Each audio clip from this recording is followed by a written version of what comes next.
सोने की पतंग की बारिश। लाजपत नगर की एक झुग्गी बस्ती में रीत नाम का एक लड़का रहता था। परिवार के नाम पर ना ही रीत का कोई अपना था और ना ही रीत की जिंदगी में कोई ऐसा था जिसे रीत अपना कह सके। यही लाजपत नगर के अनाथालय में रीत की आंख खुली थी, जहां उसे पाल पोस कर बड़ा किया गया। अनाथ आलय की चार दीवारी जब रीत से बर्दाश्त नहीं हुई तो 18 साल का होने पर रीत वहां से भाग आया और वहीं झुग्गी बस्ती में रहने लगा। रोजी रोटी के लिए रीत सुबह स्टेशन पर चाय और अखबार बेचता और शाम को एक ढाबे में बर्तन धोता।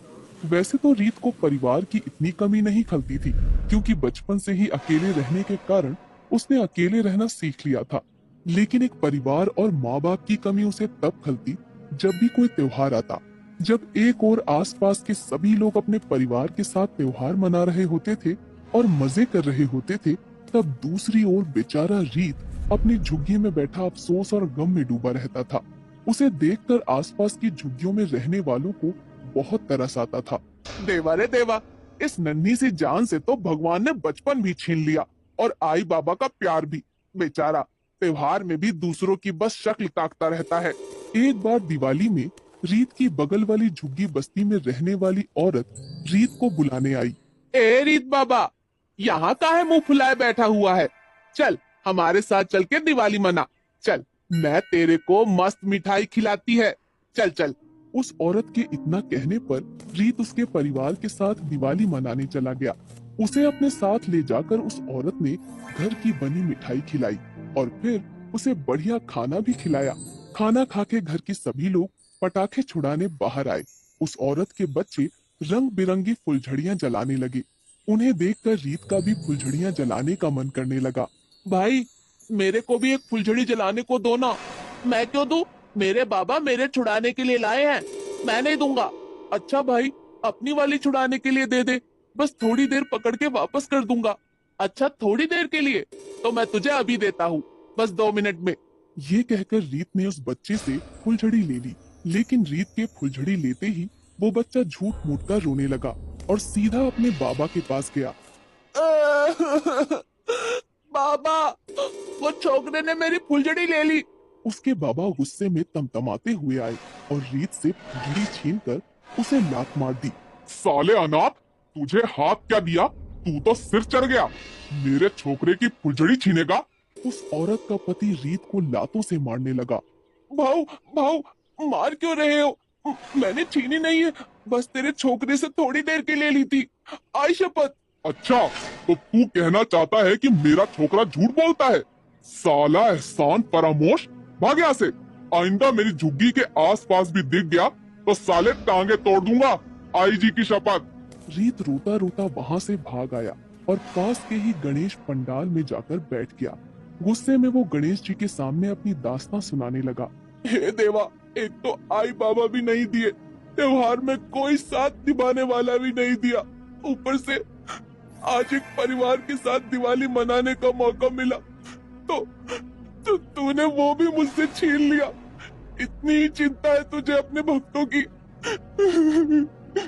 रीत रोता जा रहा था और साथ ही साथ भगवान को अपनी दुख भरी कहानी बताए जा रहा था। खैर, समय बीतता गया और रीत फुटपाथ के किनारे रहने लगा। इस तरह बीतते बीतते रीत की जिंदगी में एक और त्योहार आ गया, जो था 15 अगस्त, यानी कि स्वतंत्रता दिवस। हाँ, वही दिन जिस दिन लोग घर पर बैठकर छुट्टी का मजा लेते हैं और सावन के बादलों के बीच पूरे दिन छत पर पतंग उड़ाते हैं। रीत को हमेशा से पतंग बहुत पसंद थी, लेकिन बदकिस्मती से उसके पास एक भी पतंग खरीदने के पैसे नहीं थे। वैसे ही बड़ी मुश्किल से रीत का खाने पीने का गुजारा हो पाता था, तो पतंग खरीदना तो दूर दूर तक रीत के बस में नहीं था। लेकिन इसका रीत ने एक रास्ता ढूंढ निकाला था। भले ही वो पतंग खरीद नहीं सकता था, लेकिन जो पतंग कट जाती थी उन्हें तो वो लूट ही सकता था। इसलिए रीत को अब जब भी पतंग उड़ाने का मन करता था, वो आसमान में बस कटी पतंगों की ताक में रहता। जैसे ही कोई पतंग कटती, रीत बिजली की तरह उसके पीछे दौड़ पड़ता और उससे जुड़े थोड़े से मांझे के हिस्से से ही पतंग उड़ा लेता था। एक दिन ऐसे ही आसमान में रीत को एक बहुत सुंदर हरी पतंग दिखी, जो कट के हवा में लहरा रही थी। रीत को हर हाल में वो पतंग चाहिए थी। रीत दौड़ता दौड़ता उसके पीछे गया और बहुत दूर तक उसका पीछा करता गया। आखिरकार रीत ने उस पतंग को पकड़ ही लिया और उसे लेकर वापस आने लगा। तभी रास्ते में उसे 3 लोग बाइक पर दिखे, जो बाइक से उतरकर उसके रास्ते में खड़े हो गए। भाऊ, रास्ते से हटने का ना, मेरे को जाने का है। अरे ओ छोकरे, चले जाना, लेकिन पहले ये पतंग तो देता जा। नहीं भाऊ, ये बेचने के लिए नहीं है, ये मैंने पकड़ी है पतंग। ए, हमारी पतंग है ये, इतना ही शौक है तो खुद की पतंग खरीद जाके। लेकिन भाऊ, पतंग तो मैंने पकड़ी है ना, तो अब ये मेरी हुई। ए छोकरे, तू ऐसे नहीं मानेगा, समझाओ रे इसको अच्छे से। ये कहकर वो लोग रीत को मार मार कर उससे पतंग छीन लेते हैं। रीत रोते रोते अपने आप को झाड़ कर उठा और दूर एक सड़क के किनारे जाकर बैठकर रोने लगा। तभी अचानक रीत के बगल में एक पतंग कटकर अपने आप गिर गई।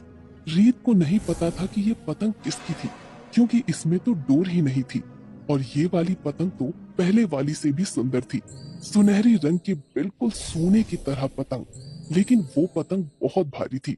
रीत को भी ये देखकर बहुत हैरानी हुई कि इतनी भारी पतंग हवा में कैसे उड़ रही है।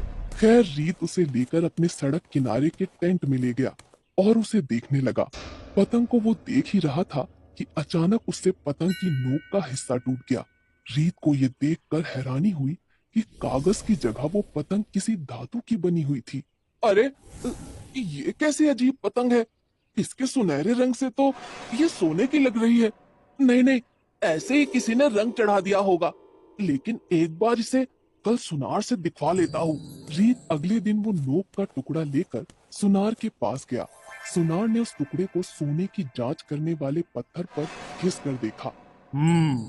अरे छोकरे, तेरे हाथ इतना खरा सोना कहाँ से लग गया? चोरी किया है क्या?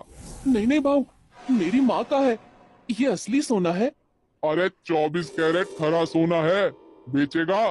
हाँ भाऊ, असल में पैसे की बहुत तंगी चल रही है। सुनार ने उस टुकड़े के बदले रीत को 80,000 रुपए दिए। रीत तो इतने सारे पैसे पाकर फूला न समाया, लेकिन उसने इन पैसों को इधर उधर बर्बाद करने की बजाय एक मिठाई की दुकान खरीद ली और धीरे धीरे पतंग के टुकड़े बेचकर वहां अच्छे हलवाई और लोग लगा दिए। किस्मत से रीत की वो मिठाई की दुकान चल पड़ी और उसकी खूब कमाई होने लगी। अब तक पतंग का 1/4 हिस्सा भी नहीं बिका था। धीरे धीरे रीत ने कई धंधे खोल लिए और कुछ सालों में रीत बहुत अमीर हो गया। कभी अनाथालय और झुग्गियों में रहा बच्चा आज 24 की उम्र में इतनी सारी दौलत और प्रॉपर्टी का मालिक था और बंगले में रह रहा था। भगवान ने जब छीना तो उससे सब कुछ छीन लिया और दिया तो सब कुछ दे दिया। रीत आज भी यही सोचता रहता है कि आखिर वो पतंग आई कहां से जिसने उसकी किस्मत बदल कर रख दी। लेकिन इस बारे में ज्यादा सोचने की बजाय वो भगवान का चमत्कार मानकर इसे भूल गया। रीत ने अपनी पढ़ाई पूरी की, जो कि गरीबी की वजह से अब तक वो पूरी नहीं कर पाया था। शादी करके रीत भी अब अपने परिवार के साथ रहने लगा था और खुशी खुशी अपनों के साथ त्योहार मनाने लगा।